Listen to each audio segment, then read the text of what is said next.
अरे यार, I can understand everything in English, but when it's turn to speak, my mind takes a power nap. मेरा mind हर एक चीज़ understand कर लेता है, बट जब इंग्लिश में बोलने की बारी आती है तो मेरे माइंड को नींद आने लग जाती है। एक पावर नैप सी नहीं होती, छोटी सी नींद होती है, वो आने लग जाती है उस टाइम पर। और ऐसे रिएक्ट करने लग जाता है कि इसमें इंटरनेट कनेक्शन ही नहीं है। जैसे कि फ़ोन में इंटरनेट कनेक्शन जब नहीं होता तो वो वीडियो को चलाता ही नहीं है, मतलब वीडियो प्ले ही नहीं कर पाते हम उसमें इंटरनेट पर। वैसे ही मेरा माइंड रिएक्ट करता है। मेरे माइंड को इंग्लिश तो अंडरस्टैंड हो जाती है, but when it's turn to speak it has no internet connection at all. Okay, मेरी माइंड में कोई भी इंटरनेट कनेक्शन नहीं होता। So does this happen to you? If yes, so watch this video till the very end because you are not alone. And guys, hello, welcome back to my channel. I am Kaur from Learn English with Kaur, and welcome to you all in the club of English समझने वाले but not बोलने वाले. And membership is totally free, so you do not have to take tension about it. Okay, so ये club है जो मैंने खुद create करा है, जिनको इंग्लिश समझ तो आती है बट वो बोल नहीं पाते, और मेंबरशिप बिल्कुल ही फ्री है. Let me tell you why this happens in a most logical, dramatical and funny way. Okay, तो मैं अभी आपको बताती हूँ कि ये आपके साथ क्यों होता है, आपको ऐसा क्यों फील होता है कि आप इंग्लिश में नहीं बोल पाते. Okay, reason number 1, your brain is like Bollywood villain. आपका माइंड है जो ब्रेन है जो वो एक बॉलीवुड विलन की तरह है. क्यों? क्योंकि इसको ना आपको स्ट्रगल में देखकर मज़ा आता है. ओके, एंड कैसे इसको मज़ा आता है, जैसे कि हमारा ब्रेन हर एक चीज़ को अंडरस्टैंड कर लेता है, but when it's turn to speak it goes blank. ये पूरी तरह से ब्लैंक फील करवाता है हमें कि हमारे माइंड में कुछ भी नहीं है. ओके, तो इसको मज़ा आता है हमको स्ट्रगल में देख के. Now reason number 2, your brain is like secret Sharma ji का बेटा. मतलब शर्मा जी का कोई सीक्रेट बेटा है, बट वो उसको इंट्रोड्यूस नहीं करते लोगों के सामने. तो ऐसा ही है कुछ कि शर्मा जी का जो बेटा है, Sharma ji son knows everything, उसको हर एक चीज़ पता है.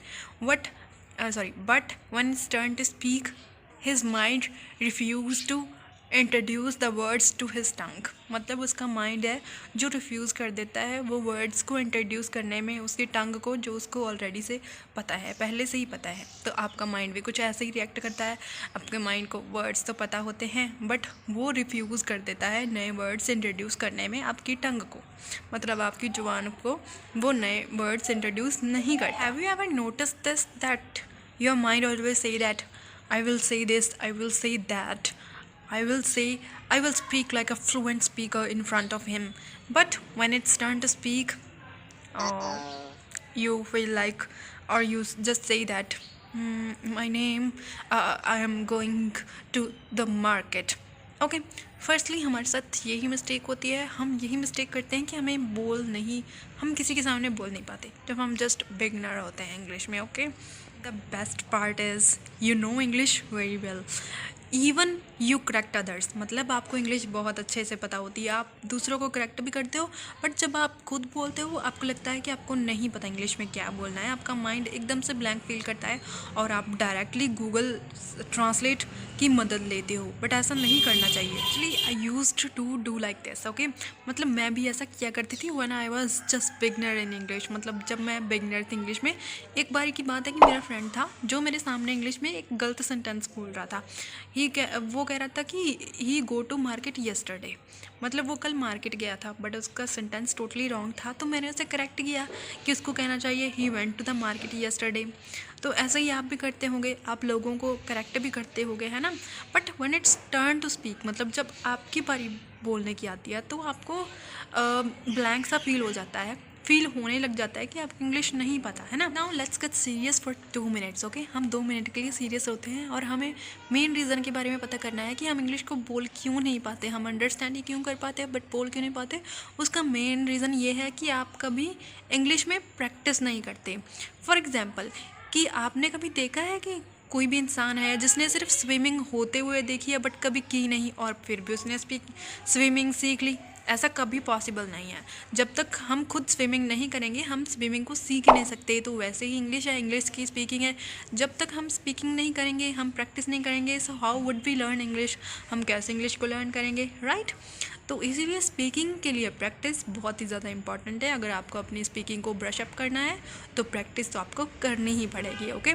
सबसे पहला रीज़न यही है, रीज़न भी है और सोल्यूशन भी यही है। आप प्रैक्टिस नहीं कर रहे हैं, ये रीज़न है, प्रैक्टिस करना इसका सोल्यूशन है, okay. So try to do practice और start doing practice, okay. This is the one very best thing for improving your English, okay. अगर आप प्रैक्टिस नहीं करोगे, प्रैक्टिस स्टार्ट नहीं करोगे इंग्लिश में करना, तो आपकी इंग्लिश को लॉकडाउन लग जाएगा हमेशा के लिए, ओके। तो start to do practicing, okay, मतलब प्रैक्टिस को स्टार्ट कीजिए करना, okay. Now reason number 2, you are scared of making mistakes. आपको मिस्टेक करने से डर लगता है, आपको लगता है कि अगर मैं इंग्लिश में बोलूँगी या बोलूँगा तो मैं मिस्टेक कर दूँगी कोई भी, और इसी की वजह से मैं इंग्लिश नहीं बोलूँगी। बट टेल मी, कोई आपकी मिस्टेक्स के बारे में कोई केयर करता है अगर आप इंग्लिश में कुछ गलत बोल रहे हो? हाँ, कुछ इंसान होते हैं कि जो हमें करेक्ट करने की कोशिश करते हैं इंग्लिश में, बट कोई नहीं, if they are correcting us so that's okay, but you are putting your efforts, that's enough for you. आप अपने एफर्ट्स पुट कर रहे हैं इंग्लिश को लर्न करने के लिए, वही इनफ है, ओके। और दूसरे अगर आपको करेक्ट भी कर रहे हैं जिनको इंग्लिश अच्छे से आती है, तो आपके लिए बेस्ट पार्ट है वो भी। क्यों? क्योंकि आपको कोई फीडबैक दे रहा है कि आप कहाँ गलत बोल रहे हो, so that's okay. And don't care about any judgement, okay. किसी की भी जजमेंट के बारे में केयर मत कीजिए कि कोई आपको जज कर रहा है कि आप इंग्लिश में गलत बोल रहे हो, सही बोल रहे हो। Just try to do practice as much as you can and don't scare about mistakes, okay. Scared मत होइए कि आप मिस्टेक्स कर रहे हैं। इनफ रोस्टिंग, हम इंग्लिश को रोस्ट करना बंद करते हैं। और now let's talk about the solutions. So solution number 1, start talking to yourself. अपने आप से इंग्लिश में बातें करना शुरू कीजिए। Whether you are talking in front of the mirror और whether you are talking to your books, that's okay. मतलब आप चाहे अपने आप से मिरर के सामने बात कर रहे हो, चाहे आप खुद से बात कर रहे हो, चाहे आप अपनी बुक से बात कर रहे हो, that's okay. But try to do practice, okay. Try to start practicing, okay. And अगर आपको कोई कहता भी है कि अरे यार ये तू क्या कर रही है, तू खुद से ही बातें क्यों कर रही है, व्हाट आर यू डूइंग, मतलब तुम ये क्या कर रही हो, so just give them just one answer, just say that I am talking to my success, मतलब मैं खुद की सक्सेस से बातें कर रही हूँ, okay. And that would be a very good answer, वो आंसर बहुत ही ज़्यादा गुड होने वाला है। So start practicing, try to practice with your own self, okay। don't try to search any partner, okay। कोई पार्टनर सर्च करने की कोशिश मत कीजिए, because you are the perfect partner for yourself. आप खुद के लिए एक परफेक्ट पार्टनर है। So this is the solution number 1। Solution number 2, speak in small sentences. अब हमें स्मॉल सेंटेंसेस में कैसे बोलना है?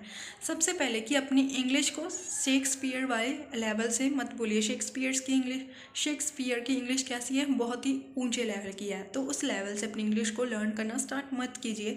स्मॉल सेंटेंसेस बनाने की कोशिश कीजिए। सबसे पहले कि जैसे छोटे बच्चे नहीं सीखते this is a table, this is a chair, that is a chair, that is a table, और that those are my books, वो मेरी बुक्स हैं, या these are my books, okay. तो इस लेवल से शुरू कीजिए। सबसे पहले स्मॉल सेंटेंसेस बनाने की कोशिश कीजिए, देन थोड़ा सा कम्प्लेक्सिटी लाने की कोशिश कीजिए सेंटेंसेस में, like this is my book, या कह दो कि it's not only good for me but also for you. English is not only good for me but also for you. You can improve your communication skills by speaking. मतलब sentences में complexities लाने की कोशिश कीजिए, but पहले small sentences से शुरू कीजिए। शेक्सपियर वाली इंग्लिश पहले नहीं बोलनी है। आपके माइंड को बहुत ज़्यादा डिफ़िकल्ट लगेगा हर एक चीज़ को ग्रैब करने में। So try to make simple sentences at first, okay. पहले में सिंपल सेंटेंसेज बनाने की कोशिश कीजिए। My dear friends, don't be an English listener, don't just be an English listener, try to speak, try to be a fluent speaker in English, okay. मतलब English में just listener मत रहिए, speaker भी अच्छे बनिए इंग्लिश में, okay. Just listener अच्छे नहीं बनना है, स्पीकर भी बहुत अच्छे बनना है। And start practicing, make mistakes and correct them and laugh out loud, okay. मतलब लाफ आउट लाउड, ऊंची हंसिए, then again try to correct them, अपनी मिस्टेक्स दोबारा ठीक से करिए. If you like this video, if you have learn something with this video and if you have enjoyed this video, so please like, subscribe and share. आपको ये video अच्छी लगी, आपने कुछ इस वीडियो से लर्न किया तो मेरे चैनल को सब्सक्राइब भी कर लेना और मेरी वीडियो को लाइक भी कर देना और शेयर भी कर देना. ओके, और अगर आपने शेयर नहीं करा तो आपकी इंग्लिश इम्प्रूव हो जाएगी, फिर भी हो जाएगी, इसमें क्या हो जाएगा ना. अगर आप इम्प्रूव करना चाहते हो, आप अपने एफर्ट्स पुट कर रहे हो, तो definitely you will be a very good speaker in English. But अगर आप मुझे सपोर्ट करते हो तो वो मेरे लिए बहुत ज़्यादा अच्छा होगा, मुझे पता चल जाएगा कि आप मेरी वीडियो से लर्न कर रहे हो. Okay guys, thank you and follow for more.